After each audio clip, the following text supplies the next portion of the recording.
Broadcasting live from WOYK's downtown York studios, this is York's Local Sports Show.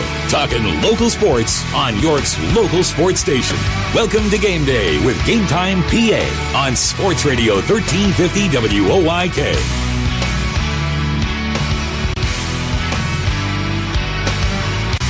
Welcome to Game Day with GameTimePA here on Sports Radio 1350. I'm Brandon Sternberg alongside Matt Alabone from Hanover, Christian Arnold from the New York office. We're bringing you all the high school sports action as always. It's a top-notch radio show. Thank you guys for tuning in to Live Tuesday. We're back on the live stream for the first time in a while. We thought Matt was bad luck. He is not. I cannot tell you how happy I am. 4 straight week on the radio. First time in 4 weeks we've had the live stream going. Now everyone gets to see Matt's face when he says whatever we end up saying on the radio show. We got Christian here again. Christian, after this, we're going to head down all the way out to Fawn Grove to the pasture, as they call it. We got a big lacrosse game tonight. Kennedale Susky, which we'll talk about later. Yep. They're going to end up playing Tuesday again because they're second and third in the league. It's a great tune-up for the playoffs. So we'll see how much they throw each other today, and we'll see them again next week. All kinds of crazy lacrosse playoff chases, action going on. We'll get to that. The York Adams tennis playoffs are in full swing. We'll try and talk as much about tennis as we possibly can for you. First off, though, some football news. It's never a bad time for football. One of my editors taught me that. Red Lion grad and Maryland Terp Andrew Zeller signed a deal with the Detroit Lions. Very big news for him. Another York County grad makes the NFL. Wayne Tribune, a Temple grad, Central York grad, made the NFL. John Kuhn is a big one. He's got a couple Super Bowl rings with Pittsburgh and Green Bay, from Dover and Shippensburg.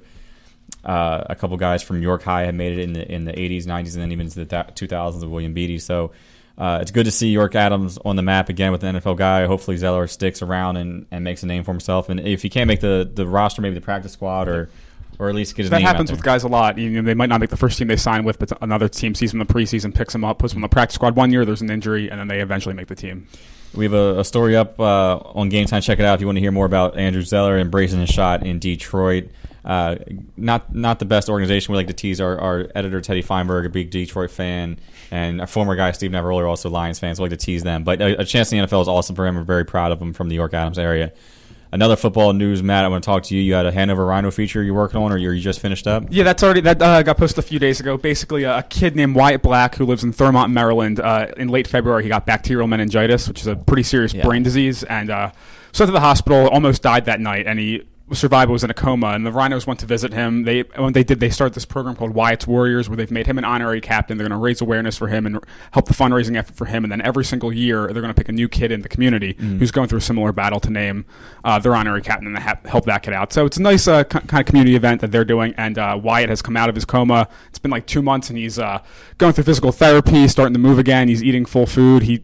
The doctors think he could end up playing football again in high school. He's a high school freshman right now, which is pretty unbelievable when he almost died 2 months ago. So, unbelievable story there, and good on the Hanover Rhinos for helping out the community. That's awesome. Good to see him bounce back and be able to even be out there at all after coming that close, like you said, all the way into a coma at one point. We'll talk more. We'll talk Littlestown softball got a big win. Matt was there for that. Matt was at a baseball game last night, Spring Grove Southwestern. Been everywhere, yeah.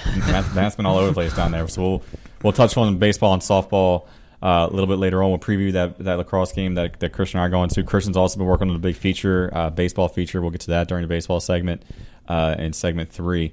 Right now, though, guys, first up, game balls. Christian, who you got for a game ball? I am going to go with Holden Kuhn's Dallastown Tennis. The kid's been tearing it up this season, his freshman year. Talking to some of the coaches, he's kind of been the top dog in the league, and he's really kind of been a real standard. I came in with a lot of hype. He's one of the higher ranking tennis players in the area. I think he's ranked second or first among freshmen in the entire state of Pennsylvania. So he comes with a very qualified resume. He beat Southwestern senior Ben Sense in the championship game on Monday, 6-2 and 6-0. He was also part of the Class AAA doubles championship team with Hunter Jones. So Kuhn's obviously having a very good freshman year, to say the least. And then Michael Andrews from York Catholic, also a tennis player, Class AA champion.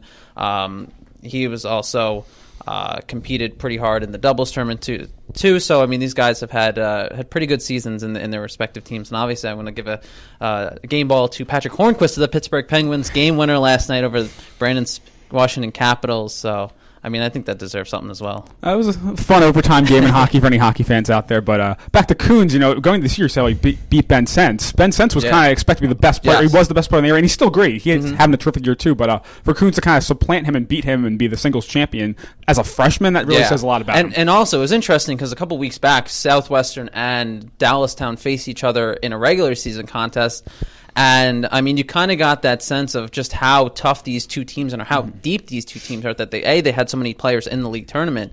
And you quickly got the sense of how good Gavin Kenny is for Southwestern, Ben Sense is for Southwestern. So, I mean, these are guys that have always been ranked very high in league. And Holden Coons, obviously, I think coming into it was very well known. He was recognized as a top-tier talent. I don't think we all realized how good he was up until the end of his freshman year. Definitely. Anybody else? You have any other game balls, Matt? Well, I've got two because those were Christians. Actually, I'm going to dip into the York area for my game ball. So Cody Reeser from Northeastern, the pitcher. Northeastern's on their way to most likely winning Division II, setting themselves up nicely for a playoff run. I saw Reeser pitch against Southwestern last week. They had a big 2-0 win over Southwestern, and he complete game, only gave up one hit, struck out 8 batters, got a bunt single in the 6th inning when it was scoreless and scored one of the winning runs. So big performance from him. Northeastern's having a great year, and if they're going to do anything in the playoffs, he's going to have to be the guy who's kind of leading the way. He's their main pitcher. And then a shout to Greg Potter of Redline from their track team with the Penn Relays last weekend. Finished second in the high school division in the pole vault, set a school record with 14 feet, 5 inches. Pretty crazy for him. I mean, having a really good year, but to get second place at the Penn Relays, maybe the most prestigious kind of track tournament in the country, pretty amazing, or at least on the East Coast. I'll give mine to Andrew Zeller, first off, from Redline, getting to deal with the Detroit Lions. He was second team All-State when he was back here at Redline back in the day. I'll give one to Eastern York Track and Field. They won their division and then celebrated by doing the Running Man Challenge, which they put on Twitter. It was pretty awesome. The entire team did it, or most of the team did. It was pretty cool to see. And then Dallastown boys lacrosse, and specifically Jack Marks, in yesterday's maybe not surprise win, but a really solid win over Susquehanna. Jack Marks recorded his 500th career save, Frostburg State commit, and Dallastown as a program got their 100th win as a team, so it was pretty cool for them. Athletes of the week, I'm very happy to say that both athletes, girls and boys, came from lacrosse, which is awesome. The boys' side, Anthony DeVincent, the Southwestern transfer to Susky, scored 4 goals out of 4 assists as the Warriors down Redline in overtime. That was a big one. Dorian Faster hit the game winner. DeVincent had 4 and 4. That created a 3-way tie temporarily, and then DeVincent also had 5 goals and assists in an overtime win at Suburban later in the week. So 2 straight overtime games, 2 big performances by Anthony DeVincent. On the girls' side, Peyton Shima from Redline, sophomore, scored 7 goals in their win over Central York, and then scored 5 and 4 assists in the win over Mechanicsburg later in the week. And Anna Linthicum has moved up to attacker this year for York Catholic, and it's paid off big dividends for her. As a junior, scored 3 goals, including 1 in overtime, to beat Kennerdale, one of the biggest wins in recent years for York Catholic, finally knocking off Kennerdale. And they later clinched their first ever regular season titles. Congrats to the York Catholic Irish. Guys, anything else in the first segment before we get off the air? I think we touched on it all. All right, when we come back, we're going to talk lacrosse, track, softball in the next segment. Stay tuned. Sure, the Revolution Baseball Club owns this radio station, but let me take a moment to reassure you. There's no gratuitous rooting for the hometown team. And the Revs have won this game! No hype. This crowd going crazy! We just give you unbiased calls Unbelievable! of every Revs game this season. This game's over! Nope. Swing and a miss! No homers here. It is gone! All right, maybe a little. And let the party begin! The Revolution plays here. The new Sports Radio 1350 WOYK.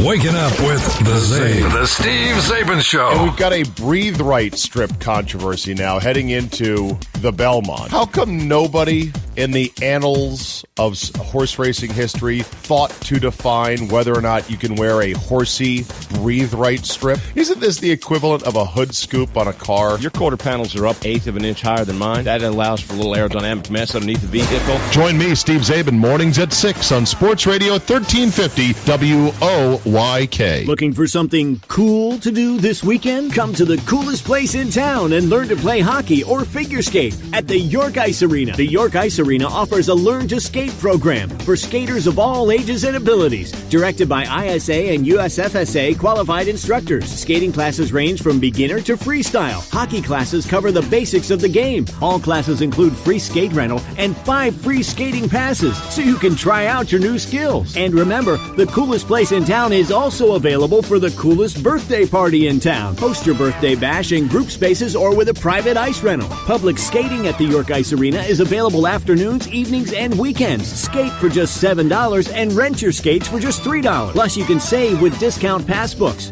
Oh, and ask about gift cards and kids' prepaid debit cards. So if you're looking to learn something cool, come to the coolest place in town and learn to skate at the York Ice Arena. For more information and to register, go to yorkskate.com. Money and business are essential to the strength of a community. So is cheering and celebration and music and fun. That's why York Revolution games, concerts, youth sports, special events, and more happen at a place called People's Bank Park. People's Bank has been serving York County for more than 150 years. Always cheering, always celebrating, always committed to the things that make York County great. And to you having a great time at People's Bank Park. People's Bank, member FDIC, equal housing lender. This is the Dan Patrick Show. Mic check. Dan Patrick. He's Ben Roethlisberger. Heinz Ward told me that he would lie to stay on the field. So he said, "Look, it's our job to deceive to get back in there." Have you done it? Yeah, I have. I think I did a lot more when I was younger. I think now with all the stuff coming out and all these players and the things that are happening, I think the awareness has been raised, the level has been raised. So I think it happens less frequently. But I think for the most part, players are taking it very serious when it's a pretty good bell ring. Are you hit differently now than, say, first 2 years in the league? In what ways? Like, are defenders hitting me different because of the rules? Yeah. I don't think so. I think I've always taken, it's good and it's bad. I think that officials have allowed play to kind of play on a little bit. I don't think their whistle's quite as quick with me. I love it. The Dan Patrick Show. On Sports Radio 1350 WOYK. At Northwestern Mutual, we take a disciplined and balanced approach to financial planning. Together, we'll help build your financial future on time-tested principles, not market trends, so you can take advantage of life's opportunities. To learn more, contact me, Dan McGarry, at my office on a square in York. Look for the blue awnings. Who's helping you build your financial future? The Northwestern Mutual Life Insurance Company, Milwaukee, Wisconsin. Hey, sports fans, great news. Now you can listen to Sports Radio 1350 anywhere with the new WOYK mobile apps. Stranded in Siberia? No problem. Kidnapped by wolves? It's not as bad as you may think. Wherever you are, WOYK is with you on the brand new mobile apps. York's only local sports station just went mobile and global. Sports Radio 1350 WOYK. First in York, first in sports. Your county, your teams. Sports Radio 1350 WOYK. First in York, first in sports. Welcome back. Game Day, GameTimePA, Sports Radio 1350. Segment 2 now. We're going to talk some lacrosse, track, softball. You know what? We're going to start with softball. I'm going to let Matt do some talking here. Matt, Littlestown, Kennerdale. You were there. 5-4 finish. How'd it go? Honestly, coming into the season, Littlestown won Division III last year. Kennerdale won the year before that. And Littlestown, they kind of openly spoke at media day. You know, we think Kennerdale's still a really good team. They're coming for us. Mm-hmm. And Kennerdale's been pretty good this year, but Littlestown's really kind of dominated every pretty much game they've played. They came to the game with only one loss. And Kennerdale was played right with them. It was 3-3 late. And Littlestown got a couple big hits from Emily Lanahan and Mackenzie Summers, put up 2 runs in the 6th inning and ended up winning 5-4. But Kennerdale gave them a nice run, so they could be a team to watch. I think they could make districts and go on a run. But Littlestown in Division III has just really been the best team all year. They've clinched the share, almost assuredly will clinch the division and make the York Adams playoffs. So it'll be very interesting. They're going to play the Division I winner. So if they play a team, it's either going to be Central or Dallarstown, probably Central, how they match up against a team from Division I. Because they are really good and they're deep and talented. It's just kind of hard to tell because they haven't played a lot of those teams this year. But that's why, honestly, the playoffs are going to be so exciting to watch in softball because it's been very top-heavy this year. We've had a few games like the Dallarstown Central game, Susky Central, DeLone, Littlestown that have been fun to watch. But mostly the teams we thought that were going to be good were really good. And that's why the playoffs are going to be so exciting because we finally get to see those kind of top 4 teams finally go at each other and prove who is the best in the league. And it'd be cool to see. That's a new format this year because last year they did Division 3 champ versus Division 4 right. and Division 1, 2, and then the winners of those met. So it'd be cool to see 1, 3, 2, 4. I'm interested to see that. So, like you said, it'll pit a Littlestown against a Central most likely, and then a DeLone against a Susky. Probably Susky's still getting a little bit of competition from Dover, but Susky's still leading, and they've been really good this year. That's another one. And Susky beat DeLone earlier this year, 7-2. So a good chance for DeLone, who DeLone and Littlestown were really good last year, and they brought back like their whole roster. So these were years where they were like, we have to have great years, and they've lived up to expectations, but they're not really focused on the regular season. It's all about postseason for them. And DeLone, I think, won the district championship last year, so they definitely, even if they don't get through the league playoffs, which is going to be a tough challenge, they're still going to be pumped to go on a nice run in districts and get to the state tournament. Yeah, they're expected to make another deep run, like you said. Though they could definitely win districts again. And last year I covered them in states. I can't remember how far they made it in states, but they played pretty well and ended up losing to, I believe, Holy Redeemer in states. But those games get pretty cool. You see some teams coming from all over the place, and they play. A lot of them get played at Lebanon Valley College, which is a great host. They have a great facility there, a great area there. A lot of fun to cover games there. So we're excited. But first off, the York Adams playoffs are going to be a lot of fun. That's a very unique matchup. You don't see Central play Littlestown in many sports at all. No. So, and really, that could be a really big pitching battle because Central has 2 or 3 really good pitchers, and Littlestown has Mackenzie Summers, who's one of the better pitchers in the league. All right, so that could be a good one, and then DeLone Susky could be a great battle as well. But yeah, Littlestown, so they clinched at least a share of the division title now. DeLone's done the same thing in Division 4. Susky and Dover a half game apart in Division 2. Central, Dallastown. Central has no losses in the division. Dallastown has 2. They meet up one more time in May 9th for the division race, but Central could lock up the division title. That'll be a fun game to watch. You saw the first time went to extra innings. Went to extra innings, very good, and that's another pitching battle because Dallastown has Harbold, who's having a great year, and they got some good hitting in the middle lineup, and then leadoff Maggie Knoll as a good leadoff hitter as well. Central's a very young team too. Central's going to be good for another 2-3 years. They're one of those programs. It seems, I'm new to the area, but it seems like they lost 6 starters and were just as good, but they just have players. It's kind of like the way the basketball team lost good players, but they were going to be really good because they just bring kids up to the program. Softball team seems to be the same way. Yeah, a lot of their best players right now are only sophomores and juniors, so they're going to be good for another 2 years. I was talking to some of the people at the lacrosse game the other night, and they were talking about how good the softball team is and how excited they are for the future for those guys. So, very exciting stuff. Track stuff, Southwestern, DeLone, Eastern, all clinched division titles. As we mentioned, Eastern decided to celebrate with the Running Man Challenge. Awesome. Kudos to you guys. Dallastown boys clinched the division title. Gettysburg, Eastern, Suburban. 3-way battles there in Division 2. 3-way battle between Littlestown, Big Laville, York Tech down Division 3. So some big division races coming down to it. You mentioned your guy from Red Line went to the Penn Relays. Yeah, and we had 5 local athletes. 5 local athletes Penn went to the Penn Relays. Spring Grove's Nathalie Elliott finished 5th in the pole vault. Southwestern's Lynn Meridian, who we talk about all the time, she finished 10th in the 400-meter hurdles. New Oxford's Maddie Smith finished 16th in jab, and Central York's Alexis Ballblitz also competed in the pole vault, but she didn't place because she didn't clear the bar. So it was a really tough kind of performance for her, but she'll bounce back and have a good time at districts. Right, and the Penn Relays, you're facing the best from all over the East Coast. There were I was there a few years ago. There was people from Puerto Rico, Jamaica were there, so you get some really high-end talent to go up against. So that could be a good learning experience for them and a good experience in general for them. So excited to see that. Lacrosse, there was chaos at the top of the boys' standings, and then it kind of got cleared up for a little bit there. There was Hallelujah. There was a 4-way tie with 1 game to go, and then Central York Catholic met. I was at that game. It went to overtime. It was raining. 3 different times York Catholic went up by 4 goals or 3 goals, and all 3 times Central came back, closed the gap, and tied it. They finally tied it again with about 2 minutes left in regulation, and then York Catholic had a chance to win it in the end of regulation. Eli Doyle had it on his stick, couldn't finish. York Catholic got possession in overtime after an Alex Riker save. Both goalies outstanding. Sam Prowl, 17 saves for Central, 14 for Riker, York Catholic. But Riker made a big save. York Catholic got possession. They called timeout. Eli Doyle came over to his coach, said, "Coach, I'm not missing again. Give me the ball," basically. Called his own shot. Coach said, "Okay." Gotta like that confidence. Coach said, "Okay, give it to Eli." He got the ball behind the net. He went to a kind of an inside roll. He came out from behind the goalie, turned toward him. His shot, if you look at the replay, at first it looked clean. It just hit the back of the net. But if you look, it looked like Sam Prowl from Central got a piece of it.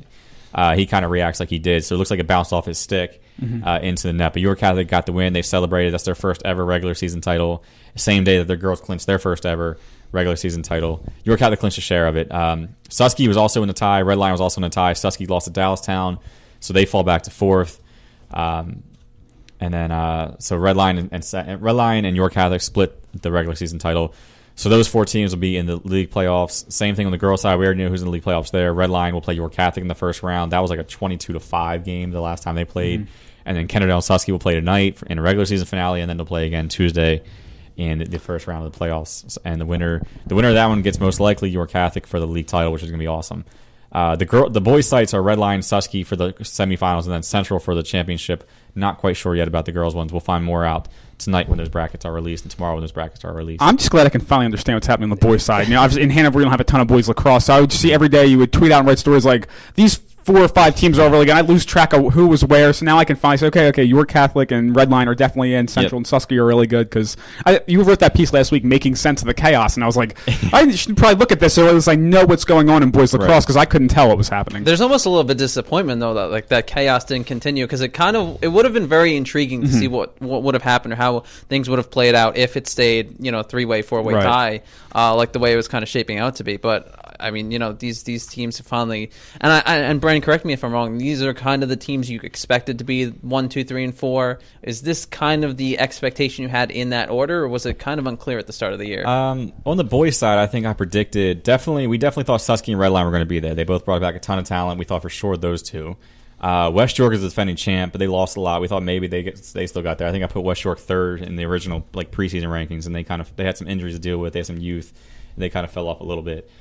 We thought that that last spot could be York Catholic, Central, Dallastown, any of those teams really, and York Catholic and Central's offense just exploded this year, and they ended up getting there. The girls' side was pretty clear-cut, the top 3. Right. The 4th spot we thought maybe Red Lion, maybe New Oxford is maybe Southwestern, depending on how good the offense ended up being. Or even West York, because West York had a pretty solid year last year. But yeah, the girls' side was a little bit more clear-cut. The boys' side was a little bit more chaotic. Even Suburban we had in the boys' conversation as a possible team too. There's about 8 teams we thought could really get those 4 playoff spots. So, but we like that. The 4 that made it are 4 very exciting teams. Going to be some great matchups in the playoffs, and they're all going to end up going to districts as well and see how far they can do. The girls' side in district number 1, 2, and 3 in the district right now are all York Adams teams, which is very rare. And no team on the girls' side has won a district title other than Manheim Township. They've won every district title since girls lacrosse has been a sponsored sport. So they're having kind of a down year. So if there's a year the York Adams can sneak in and grab a district title, might be this year for the girls' side. I mean, on the girls' side, it seems like there are. I mean, all 4 of those teams that are in the conversation are strong teams, but when you look at the teams, York Catholic, Kennerdale always kind of or York Catholic now this season kind of comes to mind, but Kennerdale is always the perennial favorite, right. And even with the loss of Morgan Day, I mean, they've still gone out and put up huge numbers. And really have had a great offensive year, and even defensively. I mean, their goaltending has been good. They have good defenders. Everything about that team has been solid. But York Catholic, has kind of come out and really given them a run for their money. And I mean, York Catholic's the only team to beat them this season. Yep. Only York Adams team to ever beat them, if I'm not mistaken. In the last 4 or 5 years. Yeah, I mean, since Kennerdale's first or second year. Yeah, this is the only team that ever beat them is York Catholic. But yeah, York Catholic's been at the top, and for the girls' side, Kirsten Lake's been great in goal for them in her first year as a starter. Anna Linthicum moved up to attacker. She's been one of the best attackers in the league. Lindsay Keenan's been a great attacker as 1-2 punch. Mara Palandro, the Kennesaw State commit, is again going to be probably a first team all defender. She's just been outstanding back there. Her motor's crazy. I was talking to Coach Marshner from Susky, and he was talking about how great of a player Palandro is as well. I mean, a lot of people around the league, other coaches say the same thing. A lot of people have a lot of respect for her as a defender. So they've been a top team. The boys one will be a lot of fun too. The girls' side also got to mention Alyssa Adams. She scored her second overtime game winner against this year. She's gotten 1 against New Oxford and 1 against Southwestern. The second one clinched a playoff spot for Red Lion, so they'll get another chance at York Catholic. First one didn't go so well for Red Lion, but we'll see how they do it. Those goals could be some of the biggest moments in the whole season for any team. I mean, after the top 3 teams, it really was Southwestern, New Oxford, Red Lion going for that last spot. If she doesn't score those 2 goals, who knows who makes the playoffs in that 4th spot? Yeah, exactly. She's only a junior. She'll be back next year. She's 2nd or 3rd in the league in scoring right now. Cincinnati commit. So bright future ahead of her, and the second attacker for Red Lion, Peyton Sheen, was only a sophomore. Really good. Yeah. So Red Lion should be good for years to come. They got a good young core there. Guys, the game we're going to, Kennerdale-Susky. That should be a good one. 7 o'clock tonight at the pasture, as they call it, out in Kennerdale. We have a live stream up. Definitely tune into that as long as it doesn't rain. We're hoping the rain holds off. But these 2 teams, like you said, have been 2 of the top 3 teams for however long. And really, when these 2 teams meet, you could make the case that 7 or 8 of the top 12 to 15 players in the league are going to be on the field tonight, because both these teams, the top talent is kind of really top heavy in the league. there's one good player, here, there's one good player over there, but Kennerdale, Susky, York Catholic have so much talent. Most of the first team is usually those three teams. So it's going to be a lot of fun seeing these two teams clash. York Catholic and Kennerdale played to overtime. Susky and York Catholic are almost on the same level anyway. So we saw that was one of the first games we did on live stream was York Catholic Susky, and that would turn out to be a good game. And really, that was kind of the first telling sign of how good York Catholic really was going to be this season. And we'll see how this one plays out. I can definitely see a 1 or 2 goal game again here. Maddie Day, the younger sister of Morgan Day, has had a great season for Kennerdale. Emmy Dressel is one of the most underrated players on the girls' side. She does everything for Kennerdale. She scored 40 goals already. She has about 40 assists already. Morgan Bowings, Hannah Bracey, Claire Boone, the sophomore goaltender for them, has been outstanding as well. So we'll see. And then they have their hands full. Susky has a great defense with Miller, Martinez, and then Marshall moved up to the midfield. She's been one of the best midfielder in the league. She leads the league in ground balls and forced turnovers and draw controls, and she's got 40 goals and 30 assists. So this will be a big clash. It's a lot of fun, and they've been going back and forth on Twitter already. A lot of people are excited about it. So tune in tonight for the live stream. That'll be a big game. They'll play again Tuesday in the playoffs, but tune into this one. This one is it's a good playoff primer for everyone. This is, and we'll see how much they throw at each other. Maybe they don't throw their full offensive playbook or their full defensive schemes at each other tonight, and they wait for Tuesday. But should still be a good one. Senior night, last game of the regular season, bragging rights on the line for sure. Anything else, guys? I think you covered it all. We touched on everything. Yeah. All right. That was a very long segment, too. Sorry about that. When we come back, we're going to talk some baseball, some volleyball. Again, stay tuned. We'll see you after the break. So it's York Revolution baseball season. And good! A walk-off home run! That's a double play! Unbelievable! And the Revs have won this game! Are you kidding me? This crowd going crazy! Can you believe it? Cue up the cannon! This baby's over! Yep. It's kind of exciting. The Revs play here. Sports Radio 1350, WOYK. Security in life isn't something you just wish for. You build it with a strong financial plan. Start with Northwestern Mutual. Together, we'll design a disciplined and balanced approach to financial security, because reaching your goals is something we both want to work toward. To learn more, contact me, Dan McGarry, at my office on the square in York. Look for the blue awnings. Who's helping you build your financial future? The Northwestern Mutual Life Insurance Company, Milwaukee, Wisconsin. Previously on the York Revolution pregame show. Everett George is our interview guest. Everett was signed up. Was it the whole homestand? Yeah, the whole homestand. And which was how many games? 7 games. And you lasted in your role how many games? 1 game. Have you been fired anywhere before? Never. Post-game meal came down, and it was pulled pork and beans. I said, well, where's the buns? Where's the soda? Where's the water?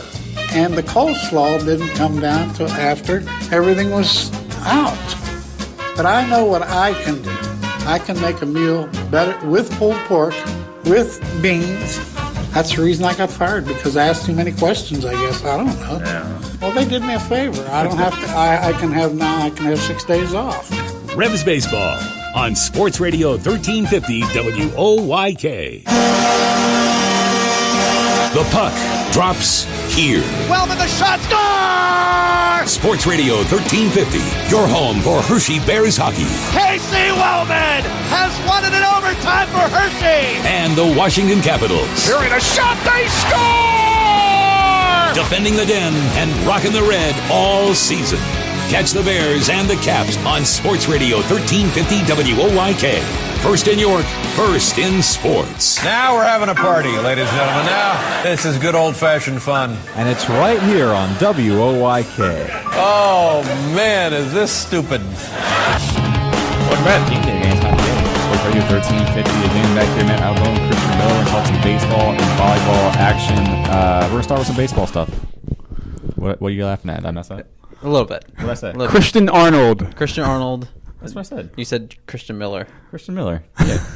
Yeah. Not even remotely a person that works for Game Time. All right. He misses Zach. Zach hasn't been on in a while. It's all right. I think that's it. We'll get back to baseball. Well, So Christian Miller, you have a pitch count story coming out. You talked to some coaches, you talked to some players about the issue of of what they like about the pitch count rule, what they don't like about the pitch count rule. What is the pitch count rule first off? We don't have a pitch count. We really have an innings limit. Okay. And it kind of leads into also what happened with Christian School of York.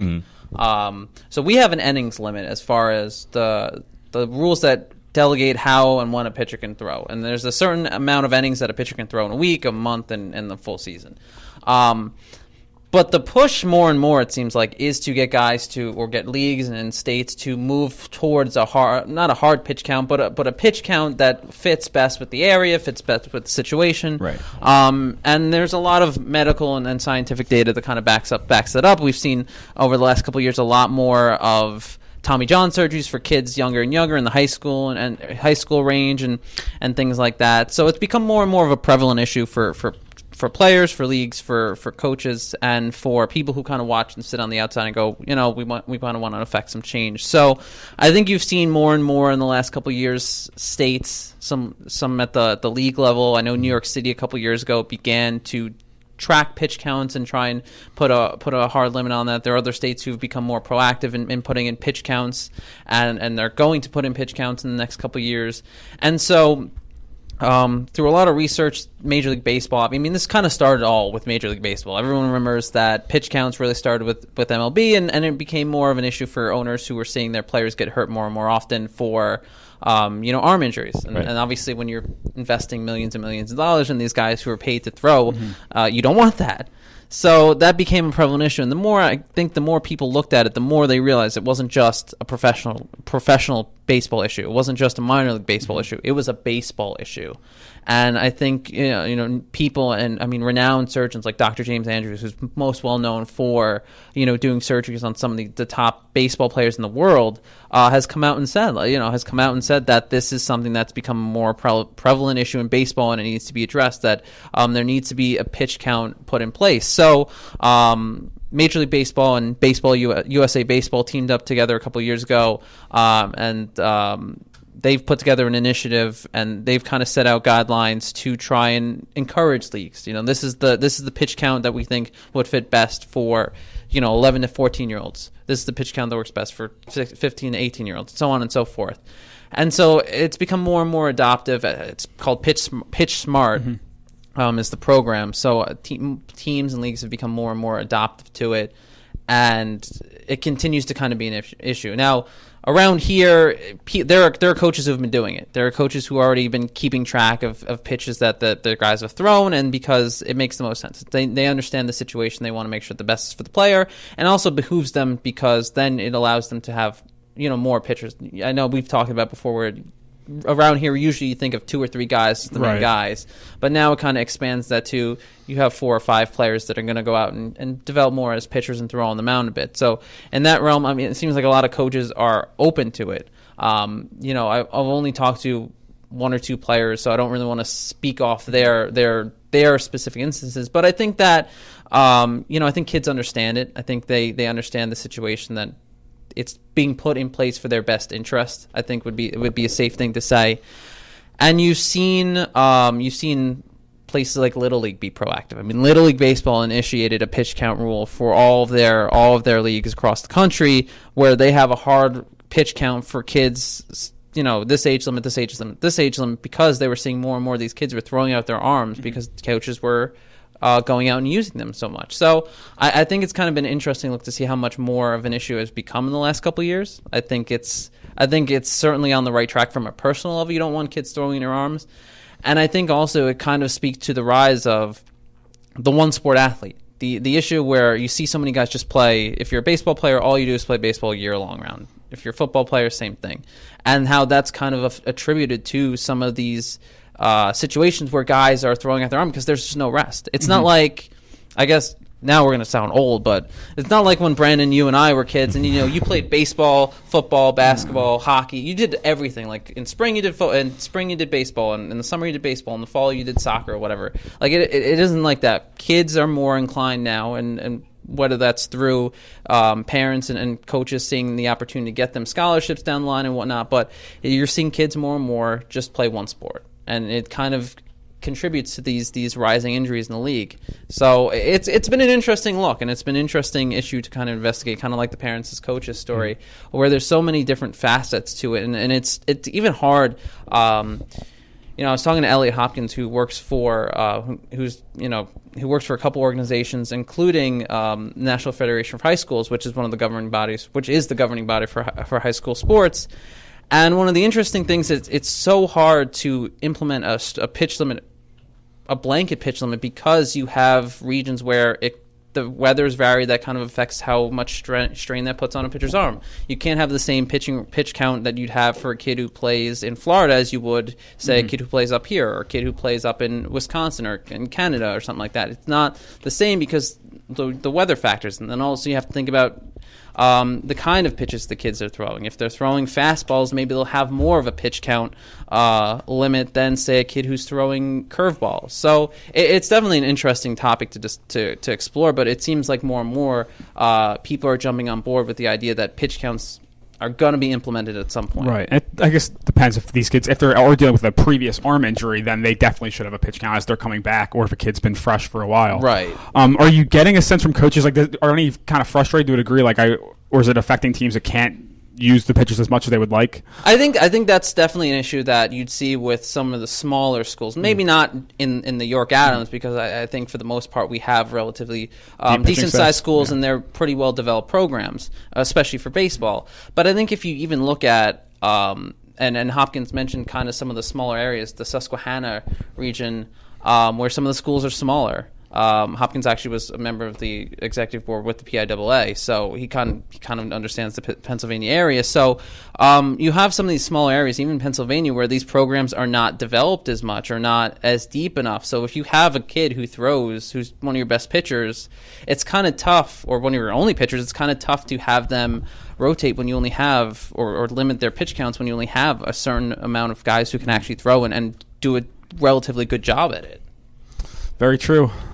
My initial reaction was I always thought the pitch count would make more sense than an innings limit, because you can get through 4 innings in 20 pitches or something if you're really, really good, or you can take 100 pitches to get through 4 innings. So just putting a limit on innings didn't really make as much sense as actual counting the pitches. So if you want a guy to come out after 50 pitches, maybe that takes him an inning, maybe that takes him a complete game. You never know.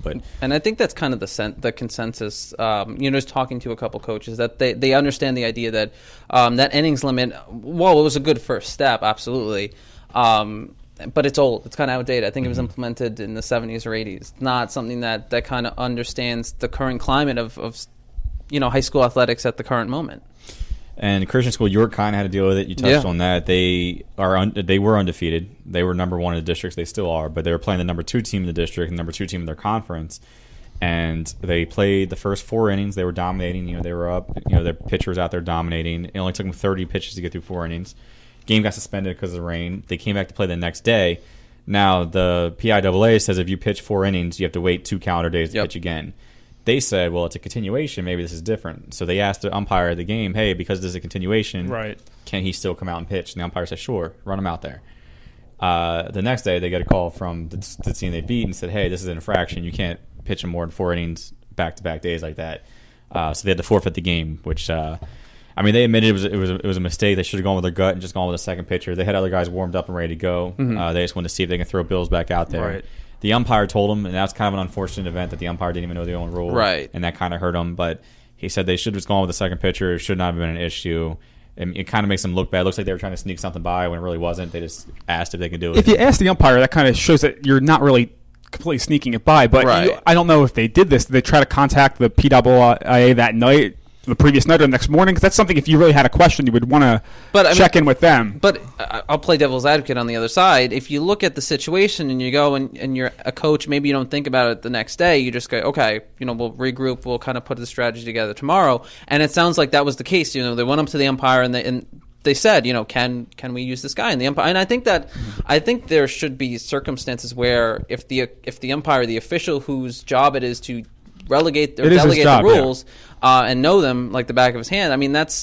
I don't think they should have to forfeit the game because they were told faulty information. If the umpire went and said, you can't pitch him today, you got to use someone else, the coach, I think, would have it's not 9 times out of 10 completely said, their okay. fault. I was just I mean, if you know it's a PIAA rule that you can't use a kid back days, and I know it's an interesting thing because it's the same game. Yeah, and you know, a lot of coaches in most situations don't love to throw a kid back days. That's kind of known to hurt a kid's arm. Right. But you know, if it's it's a very unique situation. But he said that the kid had only thrown 30 pitches, so they thought maybe they can get another inning or two out of him. They asked and the umpire is supposed to be a representative of the PIAA. Right, exactly. Yeah. So instead of calling some office, they should be able to ask him there, hey, is this a rule? Apparently, there's a clause in the rule about continuations, and they didn't know that part. And then there's also a clause that says even if the umpire gives you the wrong information, you still have to follow the rules. Really? Yeah. That's a weird rule. Yeah. Well, it probably was put in place because something like this definitely happened in the past. Yeah. Right. So they ended up having to forfeit the game, so they're not in first place. And they won the conference title, and that could hurt a chance at a conference title. They're still number one in the district. Besides that game, they've outscored their opponents 103-20. So Christian School York's been cruising, and this is the team that didn't even have they went 4-10 4 years ago. 3 years ago, the team just folded. They didn't have a program. Right. 2 years ago, they went 1-9, and then they hired a new coach, Joe Cordera, who's in there now. They went 500 last year. They went from 1-9 to 500 to now being 9-1 technically because of the forfeit loss. But that's a huge turnaround from 2 years ago. And they're doing a great job there. They have a lot of young talent. Ben Bills, the pitcher who was there as a junior, they have a good 1-2 punch with him and Anthony Torrellas, who they play shortstop and pitcher, and they just rotate. Whoever's pitching, the other one plays shortstop, and so forth. And they're both hitting above 600, which is insane this late in the season. But the story's coming out on them potentially later this week, early next week. But they've had a great start to the season. We'll see how they can kind of be like that York Country Day of the basketball, that small school that doesn't get much attention, then they make a deep district run. It's kind of fun. We talk about sometimes schools like to get a loss on their schedule early on because then they don't have the pressure of being undefeated. For them, it's like they have the loss on their schedule, but they haven't physically lost. So I wonder what their mindset is like on that issue. Do they consider themselves undefeated, or is there's still pressure there? When they were talking, they said we're 10-0. That's what they kept saying, which is fair. They think they're 10-0, but I mean they're very. They wanted to move on very quickly. They got the call the next day. They said, okay, our mistake. Fine, whatever, take it. They didn't appeal it or anything like that. But even in interviewing the players and coaches, it was like, that's behind us. It kind of is what it is at this point. And when you're still in a good position to still have a good district run, it's not like going to kill their season. Hopefully, that's why you can kind of take that mindset. Right, but they're very focused on moving forward. And they have a good, strong core of a leadership there, which kind of moved them, put the focus immediately, and they've won since then. So it didn't slow them down too much. Matt, you've been to 2 games in the last week. We can talk about Northeastern, Southwestern last week after the show, and then Southwestern Spring Grove yesterday. What were your takeaways from those two? Well, Northeastern has pretty much proved to be the class in Division II. They're going to win that, almost assuredly going to win that division. And like I said, Cody Reeser's a great pitcher. Their offense wasn't great against Southwestern that day, so it's always something to work on. But if he's on the mound and pitching his best, they're a tough team to beat. Right. And Southwestern they were playing well in the middle of the season. They entered kind of in a rebuilding phase this year, and they had a nice stretch, and then they've kind of fallen off since that game. They had a win yesterday over Spring Grove, but they're fighting just to make districts, and they probably have to win out to get there. So it's going to be tough for them. But really, the story in Division I is that Dallastown's winning right now, and then Spring Grove, just at the fall they've had since Matt Brooks, of course, hasn't played in the past 8 games. And even without their best player, they've lost in their last 9 now. They're 2-7. Of their 7 losses, 5 are by 1 run. The other 2 are by 2 runs. So they're right there. And I was talking to the coach Kevin Stifler, and he used the term heart-wrenching. And you could just see it on his face. Like, he was very professional, and he was very polite in the interview, but he was just like, it's killing him because even without their top player, their senior, they're still right there. They're still competing against everybody, and they just can't pull it out. And yesterday, they were down 7-2 going into the 7th, and I rallied for 4 runs and had the tying run on second base.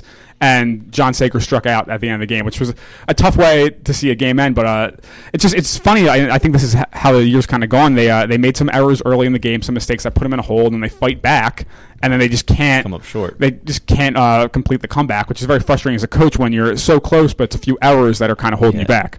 Yeah, that's sad to hear when you lose like that many close games. You that's got to take a toll on them. But hopefully they keep their heads up. They're still most likely going to make districts. They're 14th, right? They were 14th going into yesterday, and they lost again. So with 4 games left on their schedule, I mean, honestly, it's going to be tough because if they continue to lose, they'll almost definitely drop out. They're going to have to win probably at least 3 or at least go 2-2, probably go 3-1 to make it. And it would be sad to see them completely miss after the run they had last year. They won the Division I, they made the districts, and actually got to the state title game. Yeah. Not the state title, the state playoffs. Right. But that was and they weren't expected to be that great last year. They've been really good 2 years ago, lost most of the team. only had like a mostly underclassmen last year and had a great run. So this year was like when we talked about those little towns and DeLones in softball who brought their whole teams back. That's how they were in baseball. Like it's like a coach's dream when you have a great year and bring everybody back. And of course, the nightmare is when you lose their best player and have a bunch of these tough games like they've had. Hopefully, if they make districts, hopefully he can come back and finish the season. Yeah, there's a chance. This is his senior year, right? Yeah, and he's heading off to Charlotte next year. Yeah, so Dallastown, like you said, leading Division 1. Spring Grove's falling behind there. Division 3 is a crazy race right now. 4 teams deep. You might see one later on. I'm trying to see York Suburban, Littlestown. They're both like in like 3rd and 4th place, but they're right there. Gettysburg's having a really good year, and Eastern York. Those 4 teams are all kind of battling it out. They're all battling out, and Eastern might not even make districts. They might win the division and not make districts, which would be kind of unbelievable. Yeah, it's a weird mix-up. And with those pitchers that they have at the top of their rotation, their schedule's been kind of soft. They beat up a lot of soft teams, and then they lost a game like Fairfield, which is kind of not good for a school bigger than Fairfield. And then Division 4, 3 teams are still fighting for York Catholic, DeLone, Biglerville, I believe. Yeah. They're still fighting for it down there. So it's all over the place. And then Christian School York, number 1 in the district. They're going to continue, hopefully, to make that run. And their 2 goals right now are win their conference and go deep in districts for a program that had folded or whatever 3 years ago. Which is also really amazing. Yeah, a great turnaround for those guys. Great story. Volleyball, Christian, you did a quick story on the York Suburban Dallastown. They did a charity together. Yep, they do it. York Suburban does it every year. They've done it for the last couple of years. This year they teamed up with Dallastown to help raise funds for the cancer patient help fund. Money also went to the Clark E. Fisher Memorial Scholarship, and Dallastown sent some of the proceeds from their end to Olivia's House, which provides bereavement therapy services for children in York. This year, they raised over $10,000, which was the goal going into it, to raise $10,000 or more. So, they hit their goal. York Suburban also came away with the win from that game over Dallastown, 3-1. So, a big win for them as well. Dallastown, also one of the better teams in the York Adams area and volleyball. York Suburban obviously also been kind of one of the better teams this season at 7-2. I mean, they're keeping pace with the Centrals, the Red Lions, and the Northeasterns of the world. So a big win and just a great night for York Suburban and Dallastown to do. A lot of schools around here do a lot of great things for charity. So it's not too surprising to see the communities kind of come together and do something great like this. That's awesome to see. We should have given a game ball to those guys, but cool to see. Matt, you did a feature on New Oxford team, I believe. Yeah, and they're another team. They're kind of rebuilding. Last year they had a nice year. They were 8-6, then lost most of their team and had to have a new coach this year, Rachel Booth, who's the girls' coach. So they've been struggling a little bit in the middle of the year, and they're around 500. I think they're 4-5 right now. But they had a nice win over Dover, trying to come on strong down the stretch. But the interesting thing about the story was Rachel Booth said they weren't playing as a team at practice, so she made them do a homework assignment where they all had to send her. I think it was like what it means to be a leader, something positive about each player on the team, what defines teamwork, and they had a team meeting before the game where they all read out what they said, and she brought them cookies too. Nice. And then they went out and had a sweep over Dover, so they were in much more positive spirits afterwards. That's taking team chemistry building to a whole nother level. Yeah, you got cookies and sleepovers. That's a whole different issue. It's cool to see. You don't see that very often though. A female coach coaching a boys team in this area. That's almost unheard of. There's not too many of that, so that's pretty cool as well. Any other volleyball talk you guys want to talk about? Central Northeastern finally gets their big matchup next week, I believe. That'll be a good one. That I'd be looking forward to. That's what it all comes down to. That's the two of the biggest powerhouses. I mean, Red Lions had a tremendous year too. I don't want to discredit anything they've done as well, but I mean, these are two of the big powerhouses and big rivalry too. Yeah. So you look at these two teams; they go head to head. Central has had a great year in the standings, but at the same time, I think they've also kind of maybe lost a step or two here or there. So it'll be interesting to see how they go up against a team like Northeastern. Obviously, Northeastern's the perennial powerhouse, and we talk about them every week. Regardless if they have one of the best players in the lineup or not, I mean, they're always a team that goes out and gives you 100%. So that will be a real battle of two heavyweights in this area. And it'll most likely decide the York Adams champion. Central has 1 loss in the league. Northeastern has no losses right now. So if Central comes out with a surprising win there, then they take a share of the league title. If not, Northeastern wraps it up again, and then they'll most likely meet in a league tournament again as well. So we'll see. But yeah, a lot of good talent again. York Suburban right there, 7-2 in the division. Red Line is 7-2. Susky at 6-3. Dallastown, New Oxford, only with 4 losses. So a lot of teams clumped up there at the top. The league playoffs should be a lot of fun. Anything else, guys? I think we covered it. All right, that Northeastern Central game we mentioned is going to be live stream next week. We'll talk about that more next week's show. Come back after the break. We got one more small segment before we head out for the week. Thank you, guys. See you in a little bit.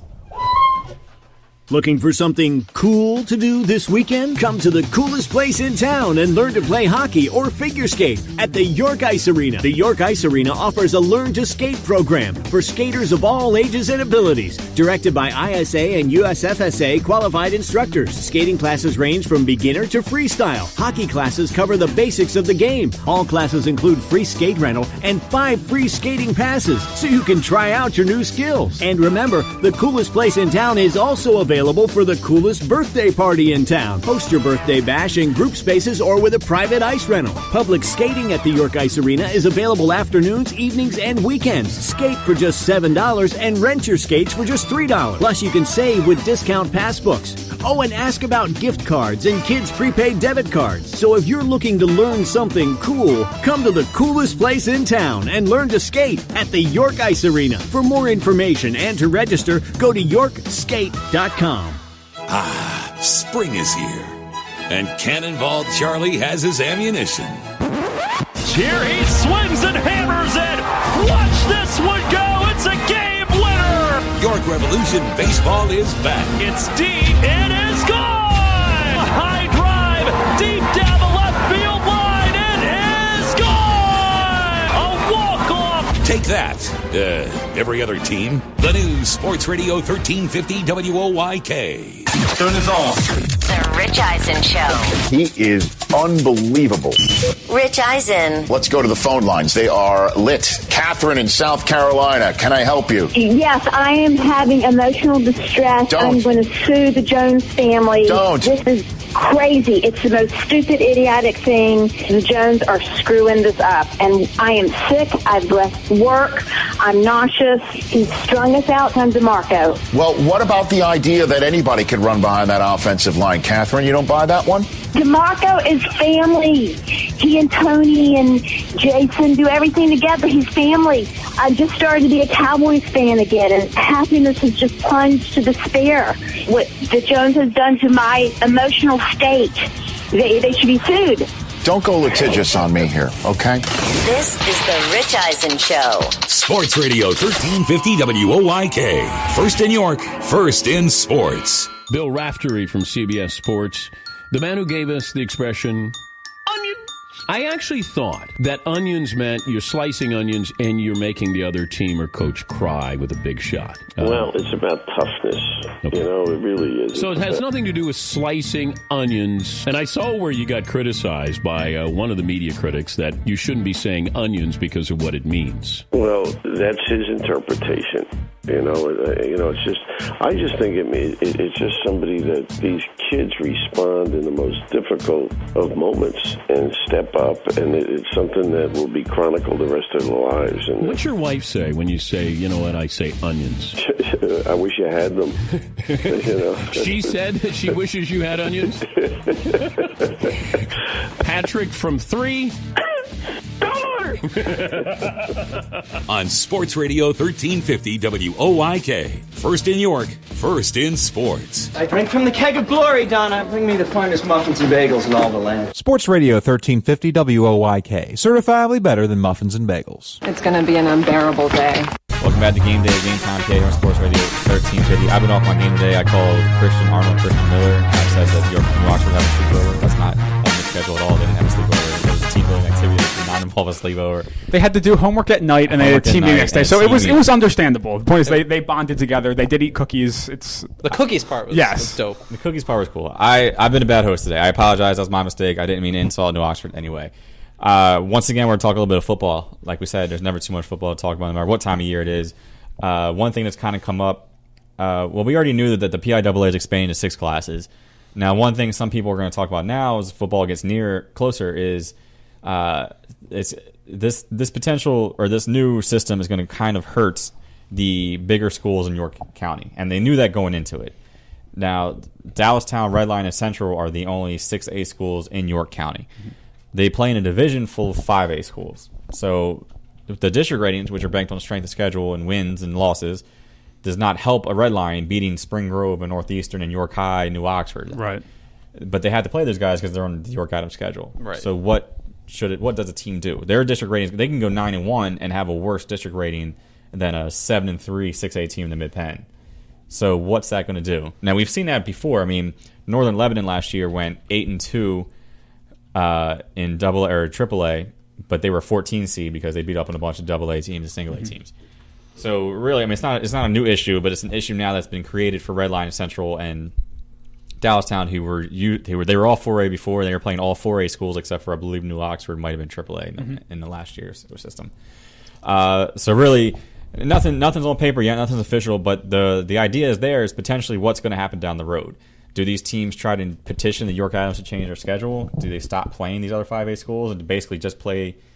Does Central say, for instance, we'll play Red Lion, we'll play Dallastown, and then we'll just go play a bunch of 6A mid-pen teams? But then you lose. Why even be in the York Adams at that point? Right. It definitely raises a lot of questions and a lot of tough questions for some of the coaches and the athletic directors around here. It's tough. I don't know because. I mean, if you move to another conference or another league, I mean, you're also that would also be unprecedented because no one's ever left the York Adams. Yeah. You're also moving your schedule. Like the travel also becomes a bit more chaotic as I try and learn how to speak right here. It becomes a bit more chaotic because the York Adams isn't that close to the Mid-Penn or some of the other leagues around here. So, I mean, it also kind of adds an added burden to those teams, or 6A teams, that would potentially move to another league, because then you have to add travel to that, which makes it even tougher, which it makes your games even tougher on game nights. And it would add travel for all your sports, because the York Adams League has always been an all-inclusive. You're either with us 100% or you're not with us at all. So if you take football to the Mid-Penn because it's going to help your football, then you have to take your field hockey, your tennis. It hurts other sports. It kills tradition, too. It kills tradition. Right. Because Dallastown wouldn't be, for instance, if this happened, we're saying potentially, they wouldn't be playing York High anymore, in a rivalry game. They wouldn't be playing, besides Red Lion and Central, they wouldn't be playing any other York County schools. So really, that would be ugly, too, because if you try and then you're paying for tennis to go play Waynesboro from Dallastown or Red Lion. Then you're going... The travel for football is one thing. Travel for the nonprofit, sports is a whole other issue. You also think about what does that do to the YIAA? I mean, how does that impact the league here for those teams that don't move? All right, so now you're losing. What are there 6A teams or how many? It's 3 6A teams: so Dallastown, Red Lion, Central. But you're losing 5A, 3 of them, right? If that happened, right? If those 3 jump shipped or 1 or 2 jump shipped. But then that would hurt the 5A schools, because right now the 5A schools love it. They say we get 3 6A teams on our schedule just in conference. So it looks good for Spring Grove to play Dallastown right now, win or lose. It looks good for New Oxford and York High. Some of those schools are even borderline 4A, 5A. So if they start reclassifying in 2 or 3 years based on enrollment, if York High drops off all the way down to 4A, or Spring Grove drops off to 4A, or New Oxford or Northeastern, who's a small school, then it's a whole other issue. Then you got 6A teams playing 4A teams in the same division, which hurts even more. Another team it could hurt is a team like I believe it's Dover in Division 2. I think Dover's a 4A and Eastern York is like a 2A now, or a 3A. So they're trying to play 2 classifications apart. So it's a lot of questions, and it's not going to be an issue this year maybe, but once I think the fans and fan bases and teams see how it affects them this year, a year or 2, people are going to be like, okay, something needs to change now. And maybe the ADs and coaches see that in coming up. Maybe 2 to 3 years down the road, they're saying either something needs to happen. Either we change our schedule, we leave the league, or we do something completely different. One idea out there that could happen that maybe the district doesn't do is just put all the 6A teams from the entire district into one conference. So take the York Adams 6A teams, take the Mid-Penn 6A teams, take the LL 6A teams, and put them in one super conference, and make that the SEC. They go off and play each other, and then you can do whatever you want with the rest of the teams. So is it just? But then it's all of their teams. So you're talking football, basketball, baseball, like all of their sports going into that one super conference, which goes back to that that same issue. Or you could just do it for football. But then this rating system is going to hurt other sports too. Not as much, because not all sports have the full range. But it's going to hurt football the most. So I don't know. We'll see how it goes. The one concern is that teams this year have a really good record, but because of the strength of schedule, they might not make districts even with an 8-2 or potentially 9, which probably won't happen if they're 9-1. But you never know. So I think they're going to have to 9-1 that they would make it, but they might be ranked below a 7-3 Mid-Penn 6A team. I think this year they're probably going to have to play it out and see how it goes. They're going to play it out. I think some people might be upset. Say Red Line does get 8-2, maybe they're on the border and they get beat out by 6-4. Or 6-4 LL team or something like that. I think once something like that happens, it's going to spark more more interest and more initiative in people's minds that something needs to change. So we'll see what happens. There's no real easy answer. No. Leaving the league completely would be a very ugly divorce. Trying to make a super conference would have a whole bunch of logistical issues, and that's never been done before. Right. So I mean, who knows? I mean, they might just suck it up and keep trying to play it out and see what happens. And I mean, what they could do is when they change the schedule every 2 years, add a couple more 6A teams to their non-conference schedule. So then you end up playing 6 6A teams, which would help, and then a couple 5A teams. But we'll see. I mean, the schedule changes this year, but they made that schedule based on last year's system. So they added teams that were 4A with them, right, thinking that they'd be playing a bunch of 4A schools, and then it changed, and now they're playing those teams made it to 5A maybe or 4A. So I don't know. The schedule is crazy. We'll see how it plays out, but it could potentially hurt these teams. In 2 or 3 years down the road, we might see something need to happen. Otherwise, a Central or Red Line or Dallastown might continue to have an issue. Mm-hmm. It'll be interesting to see how everything kind of shakes out. It's a very unique situation. So I think everyone's kind of trying to figure it out by the seat of their pants. We'll see. We'll see how that plays out. But that's all the time we have for this week, guys. We promise we'll do a little bit better next week. We'll clean it up. That's on me. Next week, same time, most likely. We'll let you know. Check GameTimePA for all the coverage. Thank you guys for being here. No problem. My pleasure. All right, see you guys. First in York, first in sports. Your only local sports station. The new Sports Radio 1350. WOYK, York, Pennsylvania.